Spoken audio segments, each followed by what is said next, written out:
এই মুহূর্তে পাকিস্তানের সবচেয়ে পাওয়ারফুল ব্যক্তি সম্ভবত ফিল্ড মার্শাল আসিম মুনির। ডোনাল্ড ট্রাম্পের ঘনিষ্ঠ এই ব্যক্তি নানা কারণেই আলোচিত, কিছু ক্ষেত্রে হয়তো সমালোচিত।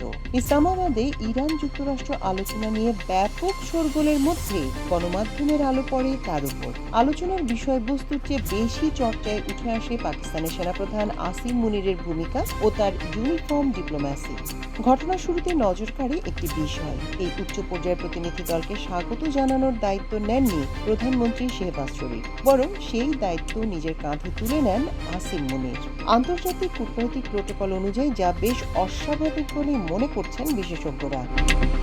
তবে আরও বেশি আলোচনার জন্ম দিয়েছে মুনিরের পোশাক নির্বাচন। ইরানের প্রতিনিধি দল যখন ইসলামাবাদে পৌঁছায় তখন তিনি পরেছিলেন সামরিক কমব্যাট ইউনিফর্ম, অথচ কয়েক ঘন্টা পর মার্কিন প্রতিনিধি দল, যার নেতৃত্বে ছিলেন ভাইস প্রেসিডেন্ট জেডি ভ্যান্স, তাদের অভ্যর্থনা জানাতে দেখা যায় মুনিরকে সম্পূর্ণ ভিন্ন রূপে কালো সুটে বুটে একেবারে কূটনীতিকের মতো।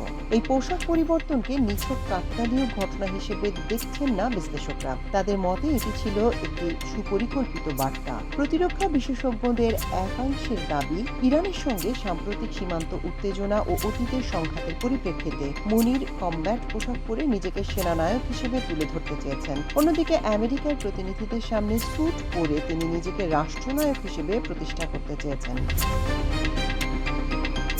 প্রসঙ্গত ২০২৪ সালে ইরান ও পাকিস্তানের মধ্যে সীমান্তে উত্তেজনা চরমে ওঠে। ইরান বেলুচিস্তানে ড্রোন ও মিসাইল হামলা চালায়, যার পাল্টা জবাব দেয় পাকিস্তানও। সেই ঘটনার পর থেকে দুই দেশের সম্পর্ক কিছুটা টানাপোড়েনের মধ্যেই রয়েছে। ফলে ইরানের প্রতিনিধিদের সামনে মুনিরের সামরিক পোশাককে অনেকেই শক্তির প্রদর্শন হিসেবে দেখছেন। অন্যদিকে আমেরিকার সঙ্গে পাকিস্তানের সম্পর্ক বরাবরই কৌশলগত।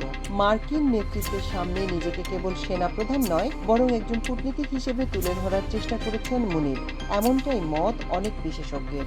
অতীতে মার্কিন প্রেসিডেন্ট ডোনাল্ড ট্রাম্পের সঙ্গে সাক্ষাৎকালেও মুনিরকে স্যুট পরতে দেখা গিয়েছিল।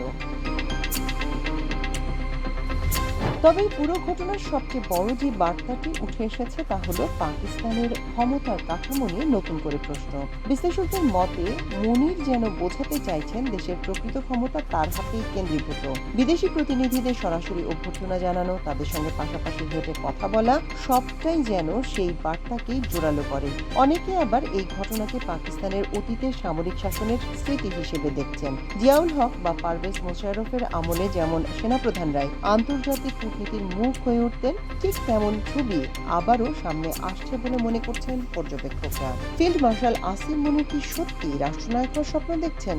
আপনার কি মনে হয়? কমেন্ট করে জানান আপনার মতামত।